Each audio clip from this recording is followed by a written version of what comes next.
Welcome everyone to a new YouTube video into my channel.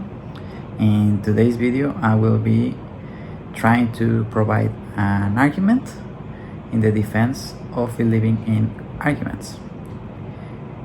That is, I will try to answer the question why should we believe in arguments.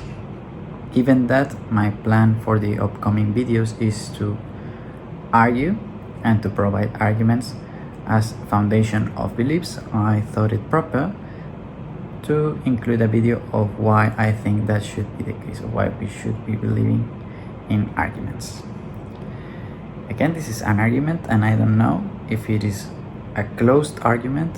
What do I mean by that? It is that it has been proven to be right or it has been proven to be wrong, and thus is closed.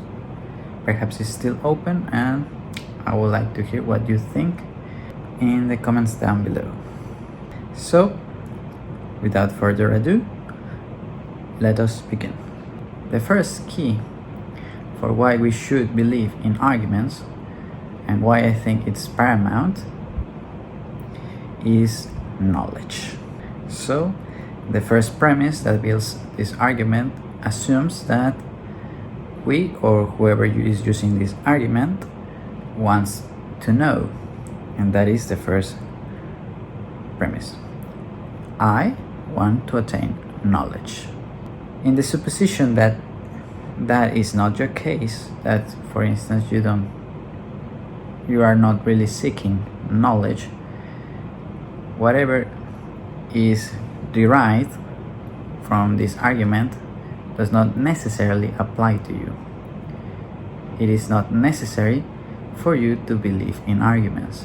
But if knowledge should be a thing that you are in the pursuit of, or is something that appeals to you, then perhaps this argument may convince you and persuade you that believing in arguments is a good thing in order to attain knowledge. Thus, since this argument concerns knowledge, it is proper that in the second premise I define knowledge. And the definition of knowledge is, the second premise, knowledge is the body of information which consists of true justified beliefs. Let us expand a little bit on what this premise is saying. Firstly, it assumes that knowledge is part of a thinking entity. That's why I included the concept of belief. Belief is part of a thinking mind, or a part of a mind. So, knowledge is part of a thinking being, or of a being. It comes in the form of a belief. But belief is not the only component of the definition of knowledge. We have also that it should be justified, and it also should be true. Suppose it is justified but not true, then we don't have knowledge. What we have, perhaps I think it would be an illusion of something. We have the justification, but it is not true. That's the definition of an illusion, right?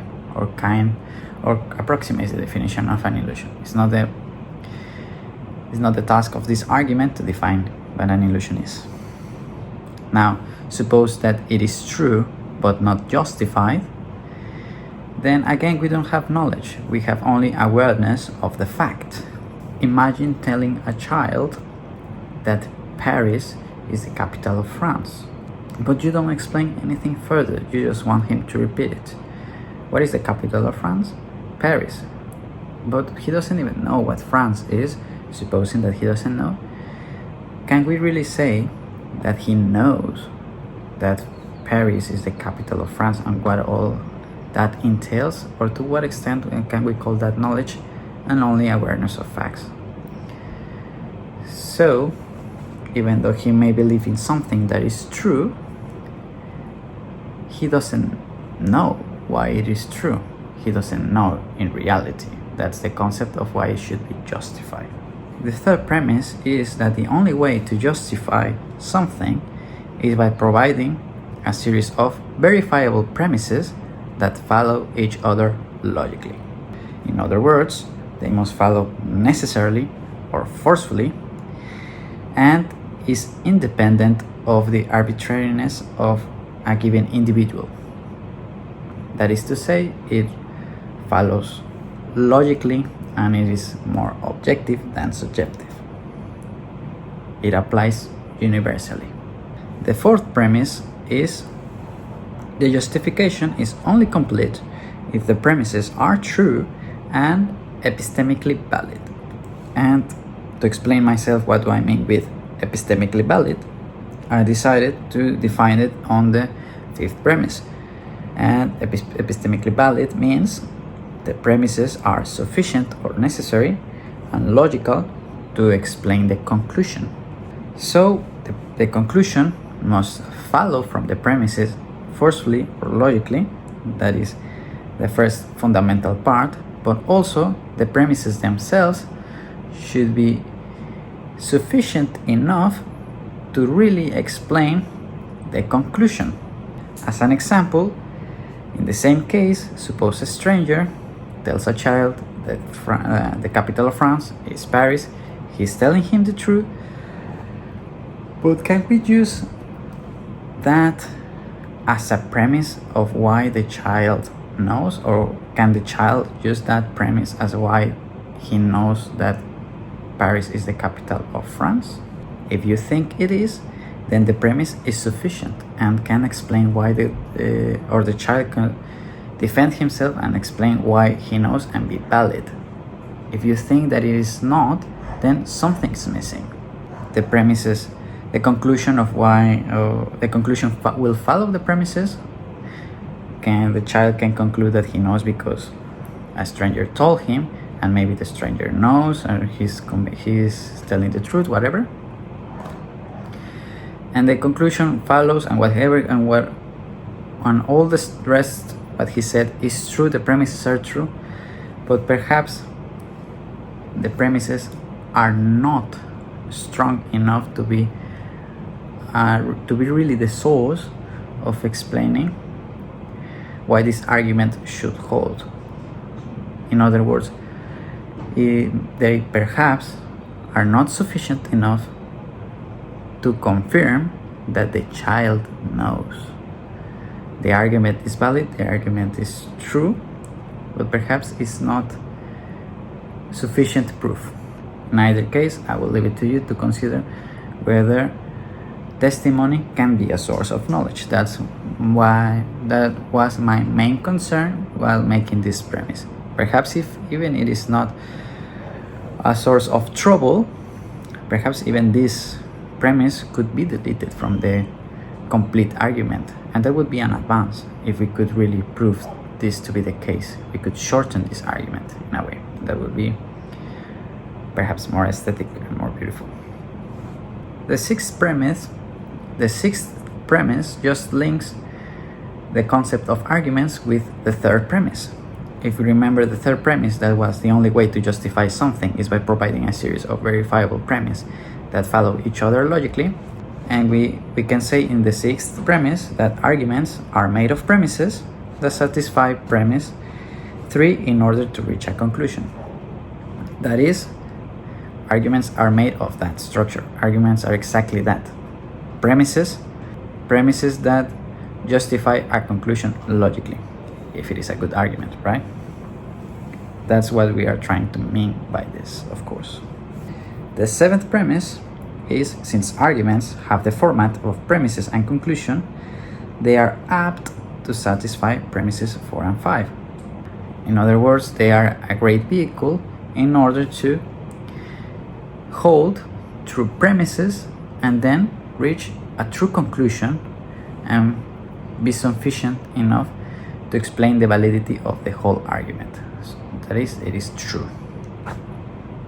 In conclusion, therefore, if I want to know, and knowledge is based on true justified beliefs, believing in arguments is the way to knowledge.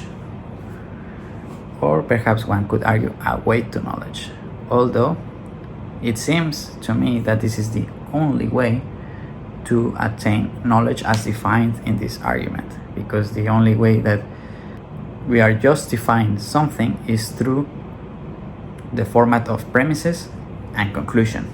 So that is the argument of why we should believe in arguments. In my opinion, perhaps it has some things to refine, to hone, and so as to provide a more complete argument. Perhaps it is an incomplete argument, or perhaps it is complete. I have not checked that thoroughly, but I would like you to share with me, what do you think? Do you think it's a convincing and persuading argument, a true argument, or does it fail in some premises? If the argument fails, it does not necessarily mean that what I am trying to conclude is false. Perhaps I have not found the right premises in order to justify this conclusion, or my premises are flawed in a way, perhaps. In any case, I would be very happy to read what you think, as I already mentioned before. If you think it was a good argument, was a bad argument, what would you add? What would you object to? Do you have a refutation? Do you have a proof of this? Do you agree with the concept of knowledge as I provided?